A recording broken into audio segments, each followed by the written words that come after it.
Hi friends, ఎలా ఉన్నారు? అందరూ బాగున్నారా? ఈరోజు మన టాపిక్ స్కార్ఫేస్ లైన్. స్కార్ఫేస్ అనేది కెన్యాలోని మారా నేషనల్ రిజర్వ్లో నివసించే ఒక ప్రసిద్ధి చెందిన సింహం. స్కార్ఫేస్ 14 సంవత్సరాలు ఆకట్టుకునేలా జన్మించాడు. ఇది అడవి సింహం సగటు జీవితకాలం కంటే ఎక్కువ.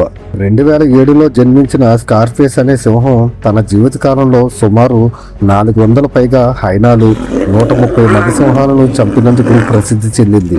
స్కార్ఫేస్ ఒక హిప్పోతో ఒంటరిగా పోరాడి ఓడించి తన భూభాగంలో ఉన్నటువంటి ముసలను కూడా తరిమి కొట్టాడని చెప్తారు.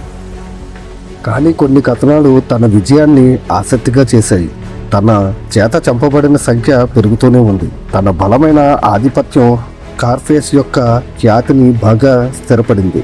2012లో ఒక పోరాటంలో స్కార్ఫేస్ కంటికి తీవ్రమైన గాయం అయింది. ఆ గాయంతో కూడా తన భూభాగాన్ని ఆధిపత్యం చేస్తూనే ఉన్నాడు.